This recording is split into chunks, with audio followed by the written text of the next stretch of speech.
আসসালামু আলাইকুম রহমতুল্লাহি প্রিয় দর্শক, বিশ্বের যেখান থেকে আমাদের প্রোগ্রামে দেখছেন সবাইকে ফোকাস লিস্ট 24 এর পক্ষ থেকে স্বাগতম। দর্শক, আজকে গুরুত্বপূর্ণ অনেক বিষয়গুলি নিয়ে আপনাদের সামনে হাজির হয়েছি। তবে সর্বপ্রথম একটা কথা আপনাদেরকে না বলে পারছি না, তা হলো আমাদের এই চ্যানেলে যে তথ্যগুলো আপনার কাছে আমরা ইতিমধ্যে এতদিন ধরে দিয়ে এসেছি, সেগুলি যদি আপনার কাছে অসত্য বা মিথ্যা মনে হয় তাহলে আমাদের চ্যানেলটি সাবস্ক্রাইব করবেন না। আর যদি আপনারা মনে করেন যে আমাদের তথ্যগুলি সম্পূর্ণ বস্তুনিষ্ঠ এবং সত্য তথ্য আপনাদের কাছে আমরা প্রকাশ করছি, তাহলে অবশ্যই আমাদের চ্যানেলটি সাবস্ক্রাইব করবেন এবং বেল আইকনটি বাজিয়ে দিবেন। আরও দর্শকের কাছে আমাদের কথাগুলো পৌঁছে দেওয়ার জন্য সহায়তা করবেন। প্রিয় দর্শক, আজকে শুরুতেই যে আন্তর্জাতিক বিষয়ে আপনাদের সাথে আমরা কথা বলবো, একদম টপমোস্ট যে নিউজটি আছে তা হলো ইরানের পক্ষ থেকে ঘোষণা দিয়ে ইসলামাবাদ চুক্তি থেকে বেরিয়ে গেল। এই তথ্য ইরান সরকারের পক্ষ থেকে দেওয়া হয়েছে এবং সাথে সাথে আজকের দিনের বেলায় কিন্তু বিভিন্ন মার্কিন ঘাঁটিতে ইরান চরম হামলা করেছে, অর্থাৎ চরম যুদ্ধ কিন্তু শুরু হয়ে গেছে। শুরু করছি যে কেন ইরান ইসলামাবাদ চুক্তি থেকে সরে আসার ঘোষণা দিল সরকারের শীর্ষস্থানীয় কর্মকর্তারা বৈঠকে বসে। দর্শক, ইরান কিন্তু গত পরশু দিনে জাতিসংঘে একটা আবেদন করেছে যে আমেরিকা যুদ্ধ বিধি, অর্থাৎ যুদ্ধের যে নিয়ম আছে, আন্তর্জাতিক নিয়ম আছে, আইন আছে, সে বিধি লঙ্ঘন করে ইরানে হামলা চালাচ্ছে। ইরানের দক্ষিণ প্রদেশে যে হরমুজের কাছাকাছি যে প্রদেশগুলি আছে সেগুলিতে মার্কিন যুক্তরাষ্ট্র তাদের বিমান হামলা চালিয়েছে। সে বিমান হামলা তারা লক্ষ্যবস্তু করেছে ইরানের বেশ কয়েকটি হাসপাতাল, জনগণের জন্য তৈরি সংযোগ, বিভিন্ন বড় বড় সেতু এবং ইরানের পানি শোধনাগার, যে পানি শোধনাগার তারা আক্রমণ করে এখন ইরানের প্রায় 20 থেকে 30 হাজার লোক প্রায় তারা পানি পান করা থেকে তারা এখন খুব দুর্বিষহ জীবনযাপন করছে। পানির ওপর নাম জীবন, তারা সুপেয় পানি পাচ্ছে না। পাশাপাশি ইরানের যে কৌশলগত রেল সেতুগুলি আছে সেগুলিতে কিন্তু আক্রমণ করা হয়েছে। বন্দর আব্বাসের সাথে সংযোগ সেতু যেটা আছে সে সেতুতে ধ্বংস করে দেওয়া হয়েছে। দর্শক, এইসব ধ্বংসের কারণে কষ্ট হচ্ছে কিন্তু সাধারণ মানুষের। তো এবং সেখানে একটি ক্যান্সার হাসপাতাল আছে, সেই ক্যান্সার হাসপাতালে শুধু ইরানের জনগণ নয়, বিভিন্ন দেশ থেকে আন্তর্জাতিক রোগী যারা ইরানে এসে চিকিৎসা নিচ্ছেন সে হাসপাতালে তারা মিসাইল হামলা করেছে মার্কিনিরা এবং সেখান থেকে প্রায় 300 রোগীকে ইরান অন্যদিকে সরিয়ে নিয়েছে। আর মার্কিন যুক্তরাষ্ট্রের এই বেসামরিক স্থাপনাগুলোতে হামলার কারণে ইরানের অন্তত 50 জন সাধারণ নাগরিক নিহত হয়েছে এবং আরও প্রায় 500-র মতো আহত হয়েছে। তার জবাবে কিন্তু ইরান মার্কিনীদেরকে 3 দিনের আলটিমেটাম দিয়েছে। তারা যদি এ ধরনের বেসামরিক স্থাপনায় যুদ্ধ বন্ধ না করে তাহলে কিন্তু ইরান বেধড়ক পিটুনি দিবে, অর্থাৎ বেধড়ক হামলা চালাবে মধ্যপ্রাচ্যে থাকা সকল দেশগুলিতে এবং দেশের মার্কিন ঘাঁটিতে। তারই সূত্র ধরে আজ ইরানের এই নীতি নির্ধারক কমিটি, যারা যুদ্ধকালীন যে নীতি নির্ধারক কমিটি আছে ইরানের সরকারের শীর্ষ পর্যায়ের লোকজন, তারা একসাথে বৈঠকে বসে ঘোষণা দিয়েছে যে তারা ইসলামাবাদ চুক্তি থেকে, অর্থাৎ পাকিস্তানের সহায়তায় মধ্যস্থতায় ইসলামাবাদের যে চুক্তি হয়েছে মার্কিনের সাথে ইরানের সাথে, সেই চুক্তিতে তারা বেরিয়ে এসেছে এবং এই ঘোষণার পরে কিন্তু তারা আজকের দিনের বেলায় প্রকাশ্যে কুয়েতে, বাহরাইনে, জর্ডানে, সৌদি আরবে এবং কাতারে বিভিন্ন স্থাপনায় এবং মার্কিনীদের ঘাঁটিতে ভয়ানক হামলা চালিয়েছে ইরান। দর্শক, এরপর আসছি আমরা মার্কিনীদের একটা ঘোষণা নিয়ে। গতকালই কিন্তু মার্কিনদের পক্ষ থেকে ঘোষণা দেওয়া হয়েছিল যে মধ্যপ্রাচ্য খালি করার নির্দেশ দেওয়া হয়েছিল। আর এই নির্দেশের আসল কথা ছিল মার্কিন যুক্তরাষ্ট্রের সকল নাগরিককে মধ্যপ্রাচ্য থেকে সরে যাওয়ার নির্দেশনা। আর এই ঘোষণা মার্কিনিরা তখনই দিয়েছিল যখন তারা টের পেয়েছে যে ইরান মারাত্মক ধরনের হামলা চালানোর প্রস্তুতি নিচ্ছে। কারণ মার্কিন যুক্তরাষ্ট্র ইরানের যে বেসামরিক স্থাপনায় হামলা চালিয়েছে তার জবাবে কিন্তু ইরান মারাত্মকভাবে তার পাল্টা জবাব দিবে। এই অনুমানটা তারা করতে পেরেই এই ঘোষণা দিয়েছিল যে মধ্যপ্রাচ্য থেকে খালি করার নির্দেশ দিয়েছিল, অর্থাৎ মার্কিনীদেরকে মধ্যপ্রাচ্য ছেড়ে যাওয়ার নির্দেশ দিয়েছে।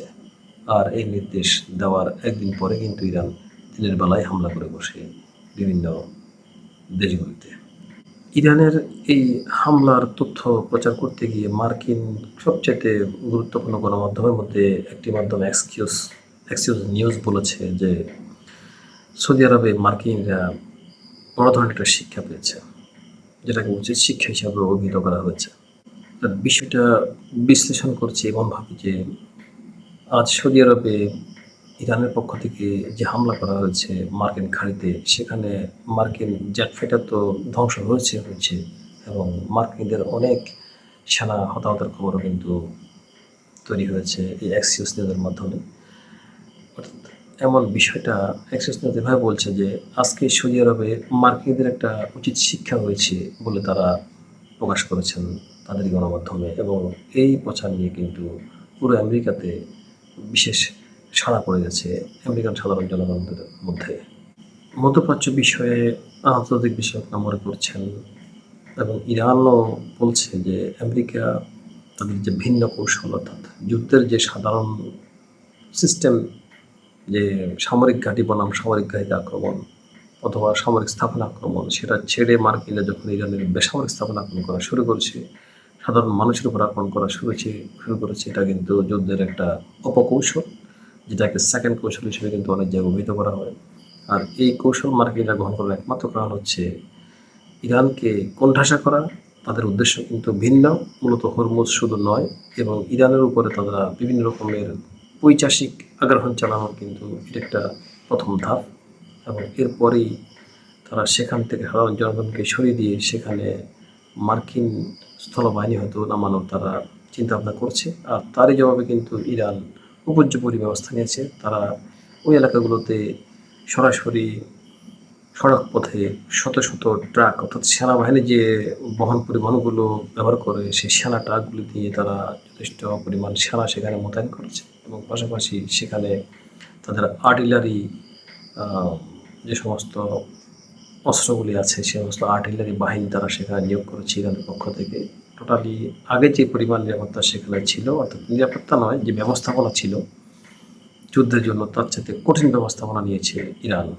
তার মানে ইরান কিন্তু আমেরিকার হয়তো চালটা বুঝে ফেলেছে যে হরমুজের আশপাশের যে এলাকাগুলি আছে যেখান থেকে হরমুজ কন্ট্রোল করা হয়, হরমুজের নজরদারি রাখা হয় এবং হরমুজের সেখানে অ্যাকশন নেওয়া হয় যে সমস্ত এলাকা থেকে, ওই সমস্ত এলাকা কিন্তু মার্কিন যুক্তরাষ্ট্র বিমান হামলা করে তছনছ করে দিয়েছে, সেতু তছনছ করে দিয়েছে, সেখানে 116টি টেলিযোগাযোগ টাওয়ার ধ্বংস করে দিয়েছে মার্কিন যুক্তরাষ্ট্র, হাসপাতাল ধ্বংস করে দিয়েছে মার্কিন যুক্তরাষ্ট্র, ইভেন যাবতীয় ব্যবস্থাপনা যেগুলি আছে মানুষের জন্য সকল ব্যবস্থাপনা, বিদ্যুৎ সাপ্লাই ব্যবস্থাপনা কিন্তু ধ্বংস করেছে মার্কিন যুক্তরাষ্ট্র। আর তারই জবাবে ইরানের পক্ষ থেকে সেখানে শত শত ট্রাক ভর্তি সেনা সেখানে ঢোকানো হয়েছে এবং ঢুকানো হয়েছে আর্টিলারি সরঞ্জাম। দর্শক, এখানে কিন্তু ইরান ক্ষান্ত হয়নি। ইরানের আরেকটি প্রদেশ যে ইরাকের কাছাকাছি, যেখানে কুর্দিদের, অর্থাৎ ইরানের বিপক্ষ, ইরানের বিরুদ্ধে যারা সশস্ত্র সংগ্রামে লিপ্ত হওয়ার জন্য এর আগেও প্রচেষ্টা চালিয়েছে, সেই কুর্দি এলাকায় মার্কিন যুক্তরাষ্ট্রের কিছু সামরিক বাহিনীর উচ্চপদস্থ কর্মকর্তা এবং কুর্দিদেরকে সহ একসাথে হয়ে সেখানে একটা গোপন মিটিং তারা চালাচ্ছিল। সেই মিটিং মধ্যে, অর্থাৎ সেই সবার মধ্যে কিন্তু ইরানের ক্ষেপণাস্ত্র হামলায় যথেষ্ট সেখানে ধ্বংস হয়েছে এবং ধারণা করা হচ্ছে যে সেখানে কুর্দিরা সহ অনেকগুলি মার্কিন সেনাও কিন্তু হতাহত হয়েছে। ইরান যে সমস্ত পয়েন্টগুলিতে আজকে হামলা করেছে, এর জবাবে কিন্তু মার্কিনিরা কতটুকু শক্তি আবার সঞ্চয় করতে পারে সে বিষয়ে কিন্তু এখন প্রশ্ন উঠে এসেছে। ইরানের আজকের হামলা কিন্তু এর আগের হামলার চাইতে অনেক বেশি ভয়ানক হামলা ছিল। আজকে ইরান যে সমস্ত পয়েন্টগুলিতে হামলা করেছে, বিষয়টা এমনভাবে মনে হচ্ছে যেন ইরান নিজ চোখে দেখে কোথায় কোথায় মার্কিনরা জড়ো হয়েছে, কোথায় কোথায় মার্কিনীদের ঘাঁটিতে তারা আবার পুনরায় তাদের রিফুলিং ট্যাঙ্কারগুলো রেখেছে, জেট বিমানগুলো রেখেছে, ঠিক ওই সমস্ত থানাগুলো তারা হামলা করেছে আজ দিনের বেলায়। প্রিয় দর্শক, এরপর আমরা আসছি কুয়েত এবং বাহরাইনের বিষয়ে। কুয়েতের আল আহমাদি বন্দরে ইরানের আজকে যে ভয়ানক হামলা হয়েছে সেটা কুয়েতবাসীরা মনে রাখার মতো। এটা আমার কথা নয়, এটা কিন্তু গালফ নিউজের কথা। প্রিয় দর্শক, কুয়েতের এই আহমাদ বিমানবন্দরটি কিন্তু ব্যবহার করছিল মার্কিনরা তাদের রসদ সাপ্লাইয়ের জন্য, এবং সেখানে তাদের যথেষ্ট স্টোরেজ ছিল। এর আগেও কিন্তু ইরানি মিসাইল কুয়েতের মধ্যে জমা করে রাখা মার্কিনদের মিসাইল স্টোরেজে হামলা করে সমস্ত স্টোরেজ কিন্তু উড়িয়ে দেয়। ইভেন এমন একটি কথা সেখানে প্রচার হয়েছে যে কুয়েতে তাদের ইন্টারসেপ্টর ব্যবহার করে ইরানিদের অনেকগুলি মিসাইল তারা আকাশে ইন্টারসেপ্ট করেছে, এবং সেই ইন্টারসেপ্টের শব্দ কিন্তু জনগণ শুনেছে। কিন্তু সঠিক তথ্য আসলে ধাপাচাপা দিয়ে বেশিক্ষণ রাখা যায় না। প্রিয় দর্শক, আপনারা ইতিমধ্যেই বিভিন্ন চ্যানেলে হয়তো অনেকে দেখেছেন যে স্যাটেলাইট চিত্রে কুয়েতের কী অবস্থা রয়েছে আজকে আল আহমাদি বন্দরে। পাশাপাশি বাহরাইনের শেখ ইসা বিমান ঘাঁটিতে যুক্তরাষ্ট্র তাদের যেই ড্রোনগুলি তারা জড়ো করে রেখেছিল, সেটা ড্রোন ঘাঁটি হিসেবে তারা ব্যবহার করতে, সেই ড্রোন ঘাঁটিতে কিন্তু এবং এমন ভয়ানক হামলা ইরান চালিয়েছে সেখানে ম্যাক্সিমাম ড্রোনে কিন্তু ধ্বংস হয়ে গেছে, এবং সেখানে অনেকগুলো জেট ফাইটার কিন্তু ধ্বংস হয়েছে বলে বিভিন্ন তথ্যসূত্রে প্রকাশ। এটাও কিন্তু গালফ নিউজে এসেছে, প্রিয় দর্শক। পাশাপাশি কাতারে আল উদেইদের যে হামলা আবার হয়েছে, সেখান থেকে আর কিছু বাকি নেই বলে এ ধরনের তথ্য উঠে এসেছে। দর্শক, সৌদি আরব কিন্তু ইতিমধ্যেই আমেরিকার আর নিরাপত্তা নিবে না বলে তারা যে ঘোষণা দিয়েছে, তারা হয়তোবা এই সৌদি আরবের পিছনে কাতারও হাঁটতে পারে, বা মধ্যপ্রাচ্যের আবার অনেকগুলি রাষ্ট্র হয়তো বা সৌদির পিছনে আসতে পারে বলে যে কথাগুলি এখন আস্তে চাউর হচ্ছে। এই বিষয়টি নিয়ে আপনারা কী ভাবছেন, যে আসলে সৌদি আরবের এই কথাটা কতটুকু বাস্তবে দেখা যাবে, বা বাস্তবে সৌদি আরব আসলে মার্কিনদের নিরাপত্তা নিবে না কথাটি কতটুকু তারা পালন করে, সেটা আপনারা কী ভাবছেন? আপনাদের মন্তব্য আমাদের কমেন্টে জানান। দর্শক, এদিকে হরমুজ প্রণালীতে গতকালতে জাহাজটি আক্রান্ত হয়েছে, সেটা কিন্তু ইরানের মিসাইল আক্রান্ত হয়নি বলে ইরানের পক্ষ থেকে জানানো হচ্ছে। তবে ইরান সরকার সাফ জানিয়ে দিয়েছে, যারা হরমুজ কন্ট্রোলের দায়িত্বে আছে তাদের পক্ষ থেকে বলা হয়েছে যে সকল জাহাজগুলিকে ইরানের নির্দেশিত রুটে চলাচল করতে বলা হয়েছে, ওই রুট ছেড়ে দিয়ে তারা যে ভিন্ন রুটে যাচ্ছে সেই রুট দেখানো হয়েছে কিন্তু মার্কিনের পক্ষ থেকে। সেই রুটেই ওই জাহাজটি চলছিল, এবং কিছুক্ষণ পরেই ইরানিদের পুঁতে রাখা যে মাইন হরমুজকে কন্ট্রোল করার জন্য যে তারা যে পানির নিচে যে মাইন রেখেছিল, সেই মাইন ব্লাস্ট হয়ে সে জাহাজ কিন্তু ক্ষতিগ্রস্ত হয়, ধ্বংস হয়, এবং সে দায়ভার কিন্তু মার্কিন যুক্তরাষ্ট্রের পক্ষ থেকে ইরানের উপরে চাপা হয়, আর ইরানের পক্ষ থেকে সে দায়ভার মার্কিন যুক্তরাষ্ট্রের উপরে চাপানো হয়। আর ইরান বলেছে যে তারা যে রুটটাকে তারা গ্রিন সিগন্যাল দিয়ে রেখেছে, যে সেই রুটে ব্যবহার করলে কোনো জাহাজ ধ্বংসপ্ত হবে না। তার মানে বুঝতে হবে যে অন্য রুট, ইরানের কথার বাইরে যদি কোনো রুটে কোনো জাহাজ যায়, সেখানে ইরান যদি কোনো আঘাত ইরানের পক্ষ থেকে ক্ষেপণাস্ত্র দিয়ে নাও করা হয়, তাও কিন্তু পানির নিচে যে পুঁতে রাখা মাইন ইরানের পক্ষ থেকে এর আগের যুদ্ধে আমেরিকাকে ট্যাকল দেওয়ার জন্য যে মাইনটা পুঁতে রাখা হয়েছিল, সেই মাইন ব্লাস্ট হয়ে হতো সেই জাহাজ ধ্বংস হয়ে যেতে পারে। আর এই কথাগুলি যারা মানছে না তারা অবশ্যই বিপদে পড়ছে, আর এই বিপদের দায়, এই ধ্বংসের দায় কিন্তু আমেরিকার কাঁধের উপরে চাপাচ্ছে ইরান। দর্শক, এরপর আসছি সিরিয়া প্রসঙ্গে। আপনারা জানেন যে ইসরায়েলের পার্শ্ববর্তী রাষ্ট্র সিরিয়া, এবং সিরিয়া থেকে কিন্তু ইরানের দিকে বিমানযোগে আক্রমণ করছে মার্কিন বাহিনী এবং দখলদার বাহিনী। এই সিরিয়া কিন্তু একটা খুব বিশেষ একটা স্থান, যে সিরিয়াতে মুসলমানদের অনেক নিদর্শন রয়েছে। আর সে সিরিয়া এখন শাসন করছে আহমেদ সারা জোলানি, যার পেছনে আছে তুরস্ক, এবং অনেক ক্ষেত্রে মার্কিন বাহিনী কিন্তু তাদের সহযোগিতা করছে। দর্শক, এই সিরিয়াতে, অর্থাৎ সিরিয়ার যে সীমান্ত এলাকা আল তাফ যে একটা এলাকা সিরিয়ার, সে এলাকাটা হচ্ছে অনেকটা ইসরায়েলের কাছাকাছি। সে এলাকাতে কিন্তু মার্কিনীদের যে একটা ঘাঁটি আছে, সেই ঘাঁটি থেকে ইরানের উপর আক্রমণ করা হয়েছে এর আগেও। আর এই আক্রমণের যখন সঠিক তথ্য ইরানের কাছে উঠে আসে, ঠিক তখন কিন্তু ইরান এই সিরিয়ার ঘাঁটিতে তাদের সবচেয়ে ভয়ঙ্কর ব্যালিস্টিক মিসাইল যে নসর মিসাইলটি তারা নিক্ষেপ করে বসে, আর সেখানে জ্বলে ওঠে ধ্বংসলীলাও।